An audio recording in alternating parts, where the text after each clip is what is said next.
Je suis Thibaut, donc ça fait 2 ans que je travaille sur ce projet InstantSeg. Donc, on a développé une nouvelle méthode pour la segmentation de noyaux et de cellules dans les images bright field, donc avec comme celle-ci, ou les images de fluorescence. Donc, la première moitié de la présentation, je vais surtout parler sur les images que j'appelle bright field, donc les images illuminées par derrière.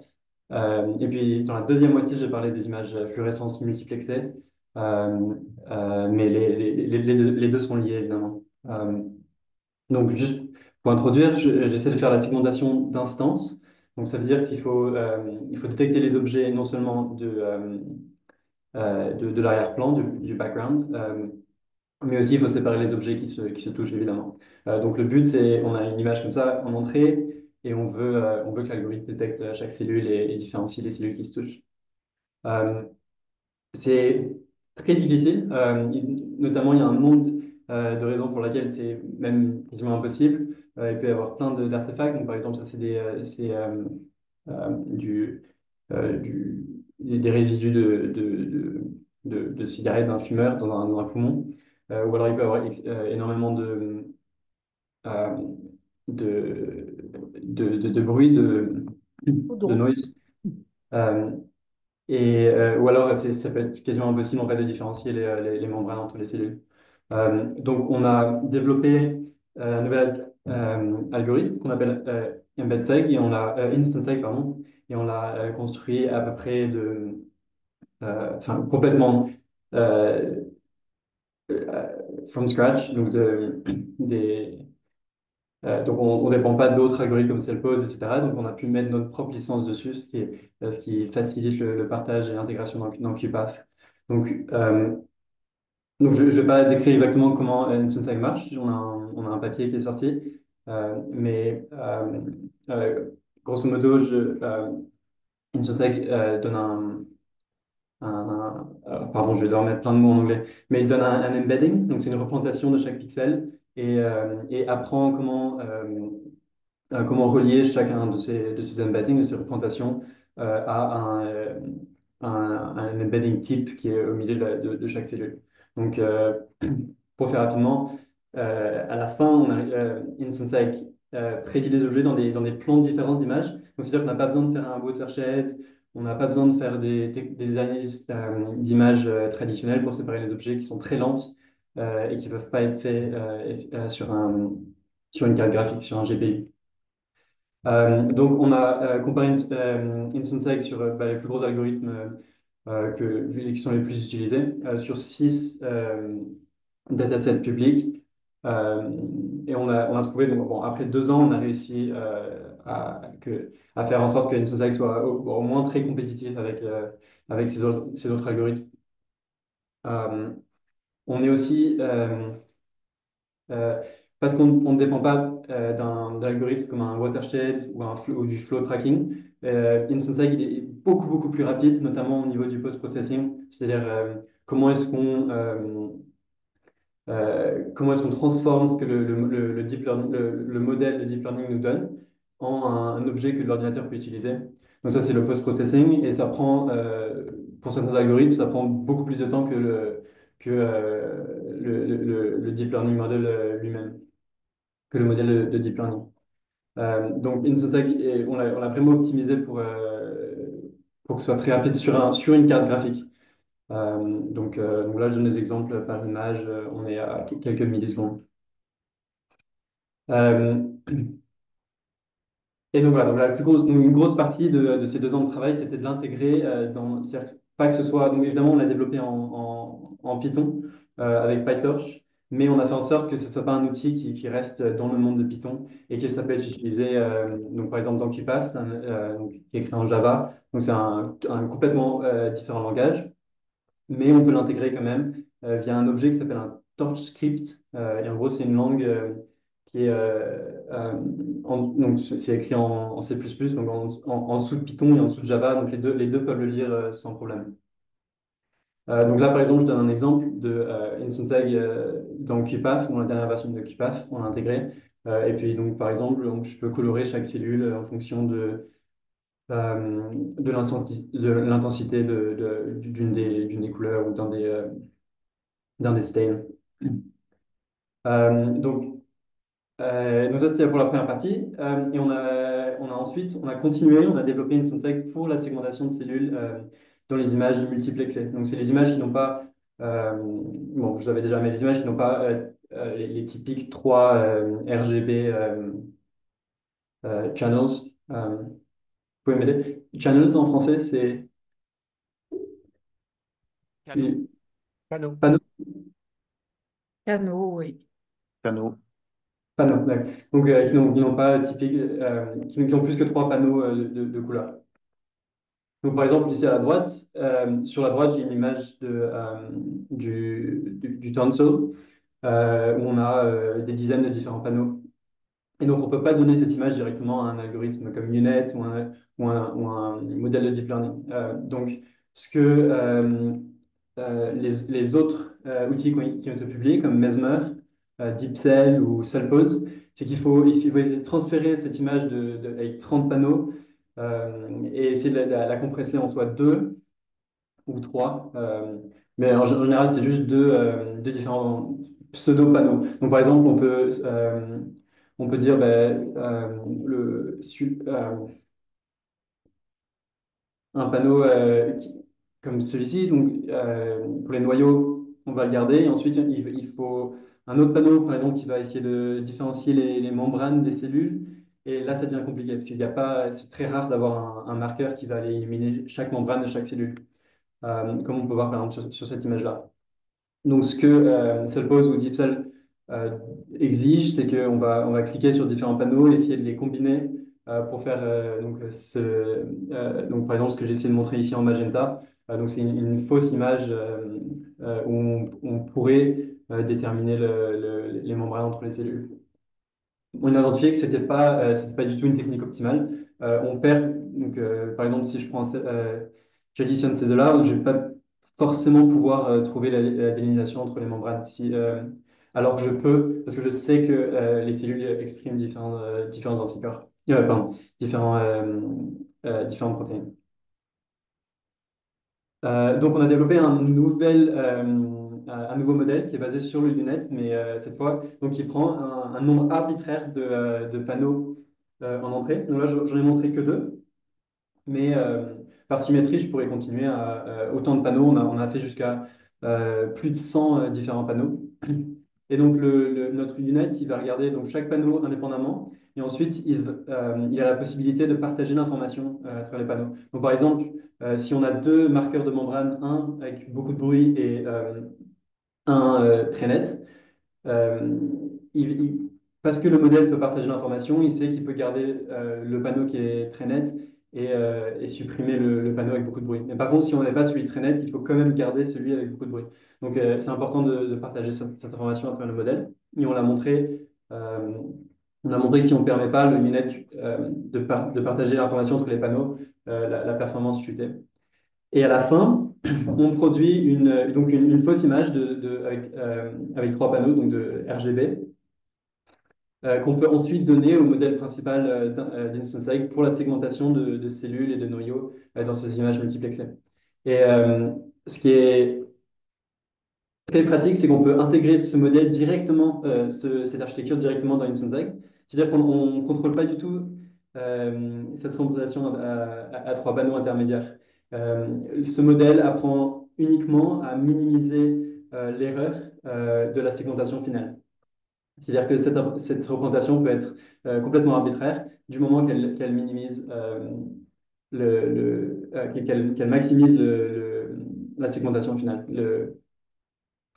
Donc là, je donne différents exemples. Donc l'ordre des panneaux n'est pas forcément euh, respecté entre différentes expériences. On peut rajouter différents panneaux, on peut en enlever, ou l'ordre tout simplement peut changer. Donc on peut pas on peut pas entraîner un modèle sur un panneau fixe. Donc là, par exemple, je donne un exemple. Donc là, on a un marqueur de noyau, et là, par exemple, le panneau est changé, et c'est plus un noyau, mais c'est plutôt un marqueur de cytoplasme, de membrane. Mais on peut donner tous ces panneaux à notre premier modèle, donc à notre ChannelNet, et il nous fabrique cette représentation en 3 channels, donc qu'on peut voir en 3 panneaux, pardon, du coup, qu'on peut voir sur un écran. Et on donne cette image à InstantSec qui nous délimite donc les noyaux ici en saumon et les cellules entières en bleu. Donc, je donne différents exemples. Encore une fois, les couleurs changent donc, euh, pour chaque expérience, chaque panneau, mais on peut faire la même représentation, une représentation fixe pour n'importe quel panneau. Et donc, par exemple, ici, on voit bien que Issosag a pu délimiter les membranes qui sont nécessaires ensuite pour la segmentation des cellules.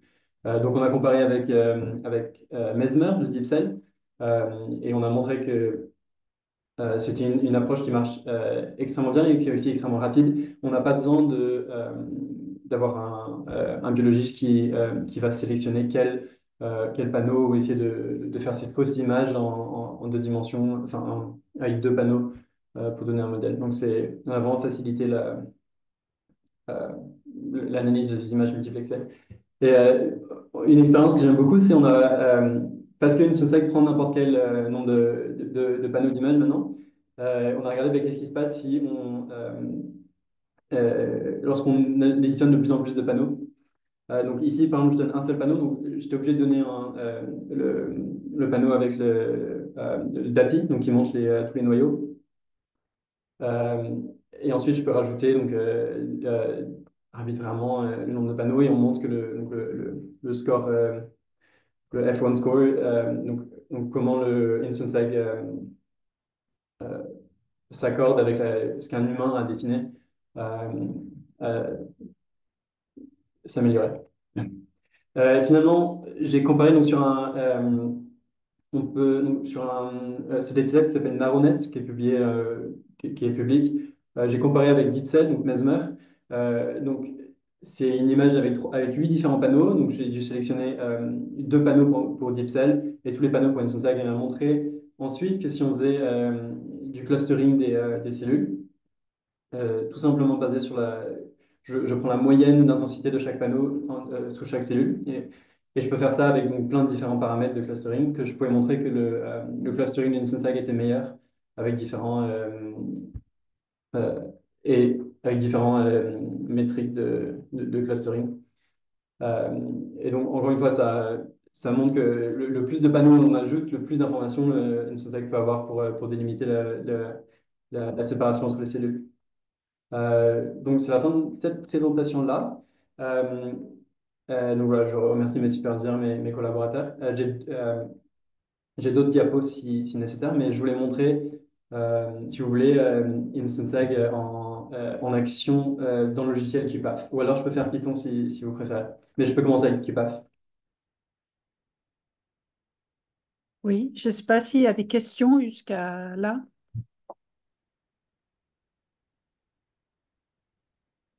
Moi, j'avais une question. Est-ce que c'est obligatoire de voir les noyaux? Alors, on n'a pas regardé, mais alors, ouais, sur tous les datasets qu'on a regardés pour l'entraîner, InstantSag on lui a toujours donné un noyau, Mhm. enfin un marqueur de noyau. Je pense que c'est assez typique enfin, j'ai rarement vu une image multiplexée sans marqueur de noyau. Mhm. Et pour être honnête, je suis pas sûr, mais on peut faire l'expérience dans QPAF. Euh, on peut regarder en temps réel. Euh, donc, je peux montrer sur. Donc, j'ai aussi une autre question. Est-ce que si l'intensité entre les différents canaux est très différente, est-ce que ça, c'est important, ça? Alors, donc c'est-à-dire que l'image, avant qu'on la donne à InstantSag, elle est normalisée. Donc, c'est-à-dire qu'on va prendre, on va regarder la distribution des pixels sous chaque euh, canot ou panneau, j'ai pas compris. Peut-être j'ai mal entendu. Sous chaque panneau. Et on va faire en sorte que le quantile 0,1% soit 0 et le quantile 99,9% soit 1. Et donc, mais ça peut quand même continuer. C'est-à-dire qu'on peut avoir des pixels en dessous de 0 et des pixels au-dessus de 1. Mais pour chaque panneau, on essaie de les normaliser. Donc, pour pas qu'on ait des valeurs de dizaines de milliers qui rentrent dans le Linet. Mais ça, c'est fait c'est fait directement dans QPath, vous n'avez pas besoin d'y réfléchir. Mais en effet, s'il y a une image, donc par exemple complètement noire, c'est pas un souci. Par contre, s'il y a une image avec par exemple un seul pixel avec une valeur de plus de dizaines de milliers, et tout le reste est noir, là ça peut être compliqué puisqu'il va pas être attrapé par ce percentile. Et donc ça peut avoir des problèmes, mais c'est très rare. Et c'est une image qui est vraiment complètement noire avec beaucoup de bruit, mais très localisée. Donc, par exemple, je donne cette image qui est publique de Perkin-Elmer. Donc, déjà, c'est une technologie de 2009. Donc, c'est pas l'image la plus moderne, mais elle est publique. Donc, j'ai essayé de faire celle-ci. Donc, sur QPath, je ne sais pas s'il y en a qui veulent faire ça en temps réel avec moi. J'espère que mon ordinateur va pouvoir faire ça en Zoom. Je vais tester plutôt, ça devrait marcher. Mais je peux faire CTRL-SHIFT-A, et donc ça me sélecte toute l'image. Sinon, je peux faire ça manuellement. Euh, donc, je peux sélectionner toute l'image et ensuite, excuse, le bouton zoom bloque le.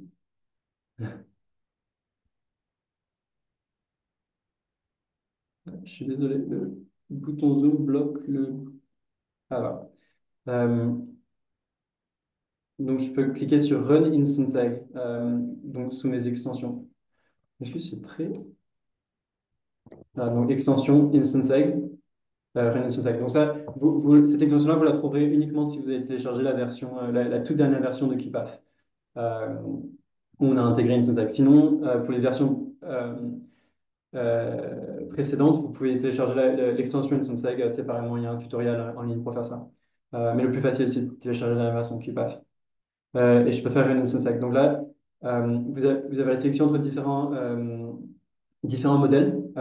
Pour l'instant, on a que mis, on avait l'autorisation d'en mettre que deux publics, mais c'est les deux meilleurs. Donc c'est fluorescence, nuclei and cells.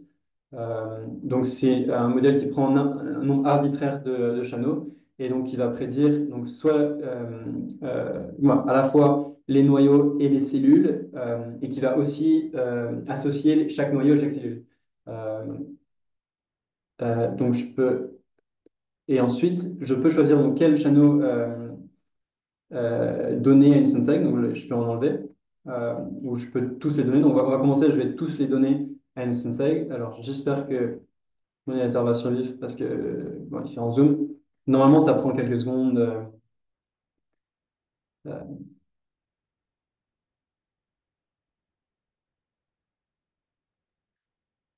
bon, c'est un petit peu plus long que d'habitude, mais je pense que mon ordinateur fait beaucoup de choses à la fois. Euh, et il va aussi mesurer donc différentes propriétés pour chaque cellule ensuite pour si vous voulez l'exporter sur Excel ou dans un autre logiciel d'analyse. Et donc il va me détecter donc chaque cellule. Donc je peux montrer donc par exemple donc là j'ai fait un clic droit. Et je peux demander de voir les cellules et les noyaux. Et donc, donc si j'appuie sur D pour détection, je peux montrer à peu près ce que ça fait. Donc, je peux montrer qu'il y a le noyau et la cellule. Évidemment, je peux donc montrer les cellules uniquement pour montrer donc, la diminution de cellules. Et il a regardé donc euh, chaque channel, pas unique, chaque panneau, donc pas uniquement. Donc, il va regarder vraiment chaque couleur. Donc, j'ai une question plutôt. Qu'est-ce qui se passe si on ne lui donne pas donc, par exemple, si je vais dans View, Brightness Contrast, donc je peux voir toutes les images, tous les différents panneaux. Je peux enlever DAPI. Donc, l'image elle ressemble à ça, sans DAPI. Et donc, je peux. Donc là j'ai quand même les 8 donc, avec DAPI qui sont inclus, mais je peux faire Select. Donc, si je fais un clic droit, je peux faire Select from Visible. Donc là, ça va uniquement sélectionner 7, ça va m'enlever DAPI. Sinon, je peux cliquer DAPI manuellement. Euh, je vais faire la même chose. Euh, et on va voir. Voilà, mais vous pouvez jouer avec ça vous-même. C'est assez facile voilà, de sélectionner les différents panneaux directement sur QPath.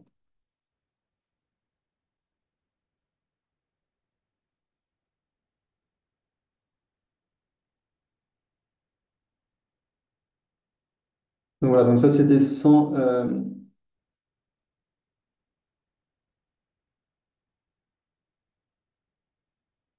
Donc, ça, c'était sans DAPI. Euh,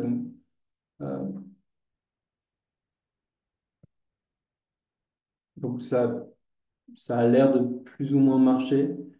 Euh, mais ouais, je recommande quand même. Enfin, on l'a uniquement testé rigoureusement avec quand on lui donne euh, qu'on lui donne un DAPI ou un marqueur d'ADN. Donc, bon, j'ai préparé plein de différentes images publiques où on peut tester. Donc, notamment, on peut faire euh,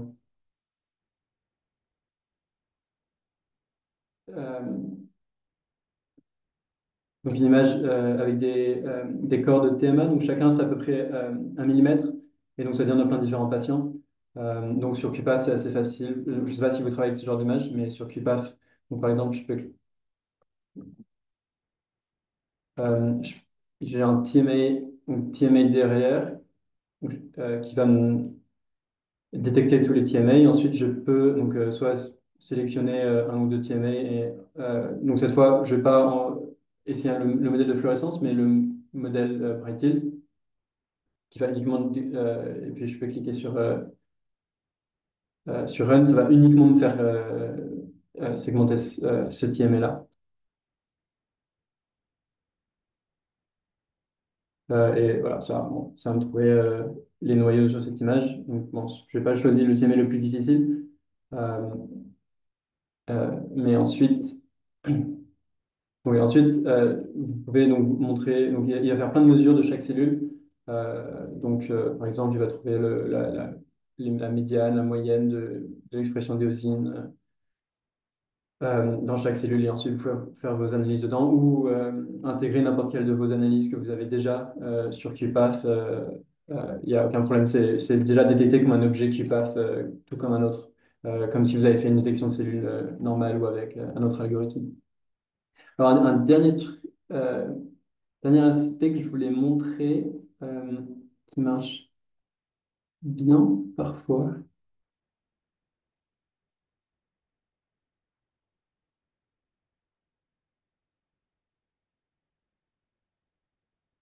C'est donc, si vous travaillez sur ce genre d'image avec, donc c'est Bright Field, mais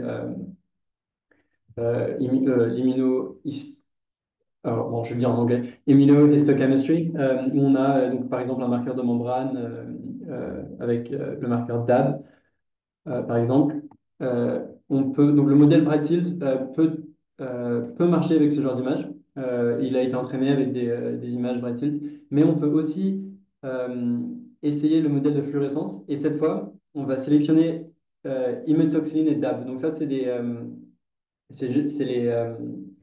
euh, c'est juste le panneau marron et le panneau bleu en quelque sorte, mais ça ressemble beaucoup à des panneaux fluorescence. Il faut que je sélectionne une région. Je peux sélectionner une petite région.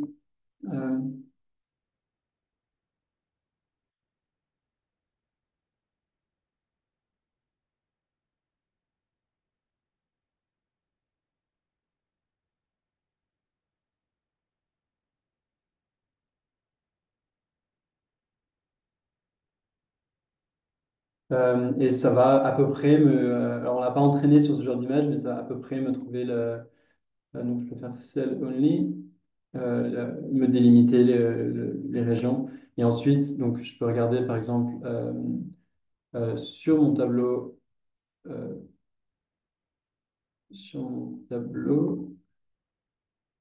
Et donc, par exemple, là, je peux trier par l'expression de DAB, par exemple, pour savoir quelle cellule ou le nombre de cellules euh, euh, qui expriment mon marqueur. Donc, je peux les trier par ce marqueur. Donc, n'hésitez pas si vous avez des questions euh, à interrompre. Ou alors, si vous avez pu essayer une Sunset dans QPath au préalable, si vous avez eu des questions, des problèmes d'installation, par exemple, vous pouvez me dire. Donc, notamment, donc là, euh, tous les modèles étaient. Je l'ai fait sur ma carte graphique, sur mon GPU, c'est beaucoup plus rapide que sur le CPU.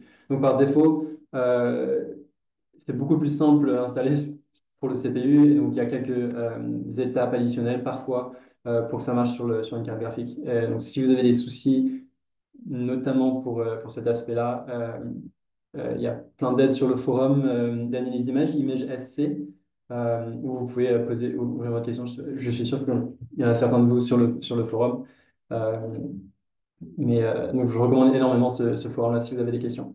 Vous pouvez encore voir mon écran, hein. Ils ont enlevé l'information de la taille du pixel. Donc, personnellement, et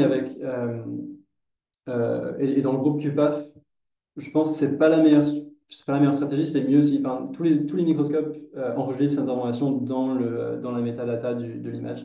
Donc, c'est quand même très pratique d'utiliser cette information si elle est là. Mais en effet, si elle n'est pas là, donc dans QPath, vous pouvez par exemple sélectionner donc une cellule. Donc, on va dire c'est ma cellule. Et ensuite, si vous cliquez, ça va vous demander donc le périmètre en micromètres carrés de cette cellule. Donc, par exemple, une valeur qui marche à peu près. Donc pour les cellules en culture, c'est 1000. Mais encore une fois, c'est pas quelque chose de rigoureux. C'est beaucoup plus rigoureux de lire donc là, ça me dirait que la taille du pixel, c'est 0,6 à peu près. Et donc là, donc, je peux essayer un modèle. Donc ce modèle-là, Fluorescence Nuclear Cells, il a été entraîné uniquement sur des images de tissus. Donc pas, pardon.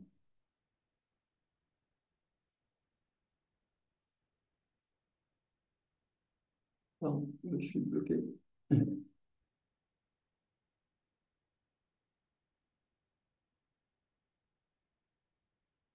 Donc si j'essaie avec cette image-là, ça va peut-être pas être très très impressionnant. Euh, donc, donc bon, ça va quand même trouver à peu près les noyaux et les membranes. Mais on a un autre modèle donc on a donc de culture. Donc malheureusement, ce modèle-là, il n'est pas encore public parce qu'on n'a pas Cellpose ne donne pas exactement une licence qu'on peut utiliser pour partager ce modèle. Donc oui, c'est entraîné sur Cellpose et les résultats sont quand même beaucoup mieux pour les cellules de culture comme celle-ci. Mais malheureusement, voilà, c'est pas clair du tout si on a le droit de partager ce modèle euh, publiquement. Mais voilà, donc, la question c'était si il n'y a pas cette information de micromètre, comment est-ce qu'on peut le rajouter? Donc on peut le faire à la main à peu près. Ou alors si vous connaissez le microscope, vous regardez en ligne et sur la description du microscope, ça va dire la résolution d'un pixel. Mais sinon, vous pouvez le faire à la main, mais c'est moins robuste. Euh, mais en effet, c'est un problème qui revient souvent, ce problème de taille des pixels. Donc, il y a plein d'algorithmes, donc, comme Cellpose, par exemple, qui vont essayer de prédire la taille. Donc, ils ont une IA qui va essayer de prédire la taille du pixel. Euh, mais je- euh, mais c'est un problème si, par exemple, on a une bulle qui ressemble beaucoup à une cellule, mais qui est 1000 fois plus gros que la plus grosse cellule qui existe. C'est possible que Cellpose va penser que c'est une cellule. Alors que si on lui donne la résolution de l'image, c'est impossible que Insensec va prédire que c'est une cellule, puisque c'est 1000 fois trop gros. Mais voilà, donc c'est deux différentes approches. Euh, qui ont chacun des avantages et des désavantages.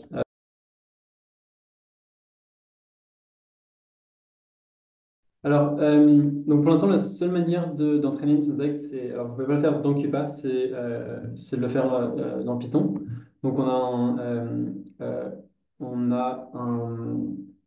un repository sur GitHub, donc au nom de InstanceEgg, où on explique comment donc vous pouvez télécharger automatiquement donc tous ces logiciels. On a déjà écrit du code qui va aller chercher les datasets, les télécharger derrière et entraîner votre instance dessus. Et ensuite, si vous voulez rajouter votre propre donnée, alors bah, d'ailleurs, je peux partager mon écran.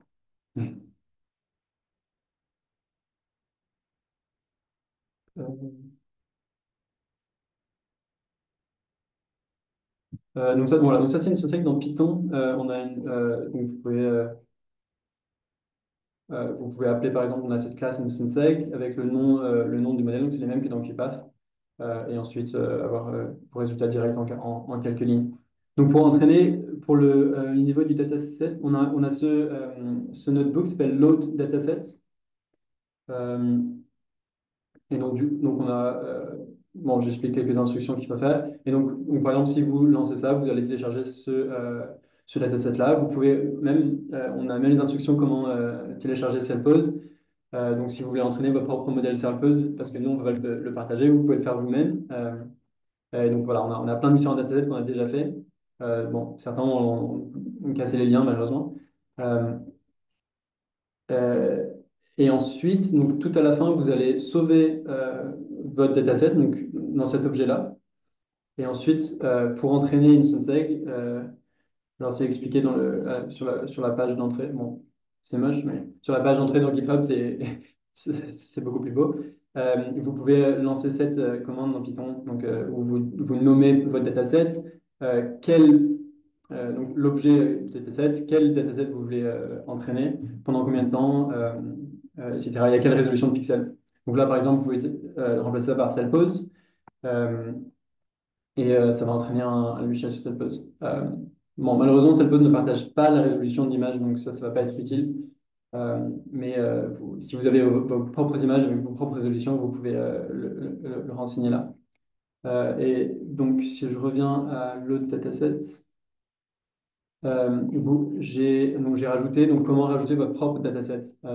Donc, où mettre les images et sur quel format. Donc, par exemple, bon, si vous êtes confident en Python, vous pouvez changer ça relativement facilement.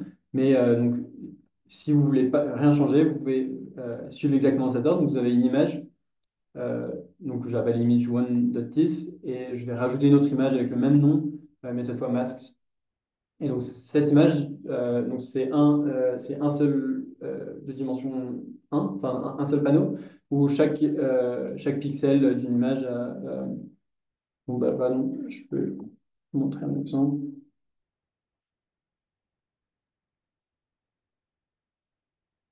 Donc là, par exemple, ça télécharge TMBC. Donc, c'est ça qu'il faut. Donc, il faut une image et associée avec un grain de truth où donc, le background, bon, le background est noir, donc c'est une valeur de 0. Et ensuite, chaque objet a une valeur de. Donc, par exemple, le premier objet a une valeur de 1, 2, 3, etc. Donc, chaque pixel de cet objet a la même valeur. C'est assez standard. Donc, la limitation, c'est qu'on ne peut pas avoir des cellules qui se chevauchent. Parce que voilà, chaque pixel doit appartenir à une seule cellule au maximum. Ça, c'est une limitation, mais c'est la même limitation que pour Cellpose ou les autres algorithmes, ou la plupart des autres algorithmes. Euh, donc, si vous avez une image qui ressemble à ça à droite, eh ben, vous pouvez. Euh,